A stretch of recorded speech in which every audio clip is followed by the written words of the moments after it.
মা আমরা একটু বাড়ির পিছের বাগানে গেলাম। কে বাড়ির পিছনে বাগানো কে? ওই যে দাদা মসজিদে গেছে না, নামাজ পড়ে আসলে এই যে তুমি যে পোলাও মাংস রান্না করছো, দাদা কিন্তু পোলাও সেই পছন্দ করে, এই জন্য দাদার জন্য অপেক্ষা করবো। দাদা আসলে ওই বাগানে বসে খাওয়ামু। পোলাও মাংস এত দাদা জনে কি আমি পোলাও মাংস রান্না করছি? তোমার যে দাদারে পোলাও মাংস খাওয়াবার যাইতাছ, তোমার ওই দাদা তোমার বাপেরে ঠকায় সয় সম্পত্তি যা আছে তোমার চাচার নামে লেখা দিছে, তোমার মনে নাই, ভুলে গেছো গা? আহারে মা, এসব কথা তুমি আমগো শুনাইতেছো কে? এটা তো বাপ দাদা গো ব্যাপার, এসব বিষয়ে আমরা কোনো কথা কইতে চাই না। দেখ, দাদার জন্য চাচার জন্য টান বাদ দে, আমি যেটা কই হেডা হুন। যতটুকু টান আছে আমার ভাইয়ের জন্য, আমার বাপের বাড়ির জন্য টানবি। এই ধরো রাখো তো তোমার কথা। এই তাইছে, আসসালামু আলাইকুম দাদা। ওয়ালাইকুম সালাম। তুমি এখানে বসে রইছো কে?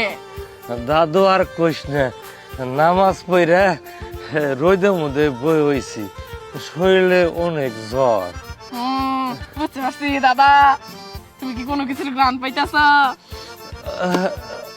হপ পোলাও পোলাও বাসনা করতেছে। তোমার জন্য তো পোলাও মাংস নিয়ে আসছি, খাবা?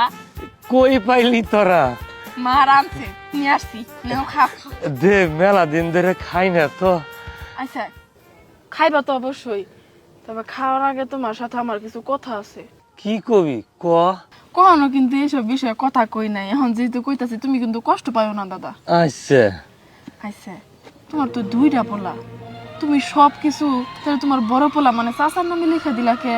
আমার বাপের তোমার সব জায়গা জমি থেকে কিসের জন্য বঞ্চিত করলা?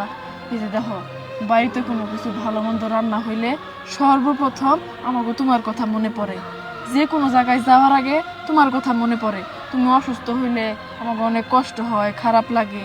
এই যে তোমার আমরা এত ভালোবাসি, এত সম্মান করি, সবসময় তোমার দেখভাল করি, কিন্তু বিনিময়ে তুমি আমাকে কি দিলা দাদা? তুমি আমাকে বাপের এমনি করে কেমনি করে ঠকাইলা কত? কিন্তু তো করা তোমার ঠিক হয় নাই, মাও অনেক কষ্ট পাইছে। তুমি কি জন্য এমন করলা? দুই পোলার মধ্যে যদি জমি জায়গা তুমি সমানে সমানে ভাগ করে দিতা, তাহলে আল্লাহ তোমার প্রতি খুশি থাকতো, আমার বাপ মাও তোমার প্রতি বেজার থাকতো না। কিন্তু তুমি যেটা করছো দাদা, খুবই অন্যায় করছো।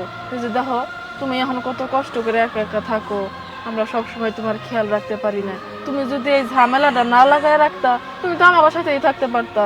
শুধু শুধু তুমি একটা বোকামি করছো দাদা, এটা মাইনা নিম না, এটা খুব কষ্টের বিষয়। বোন রে, মনের দুঃখের কথা আর কি কব।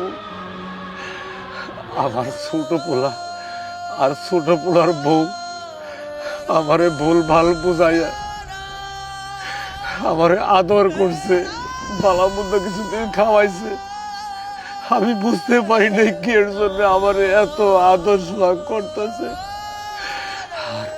আর তোর বাপের প্রতি, তোর মায়ের প্রতি আমার ঘৃণা জন্মাই দিছে, আমার সঙ্গে শত্রু বিধায় দিছে।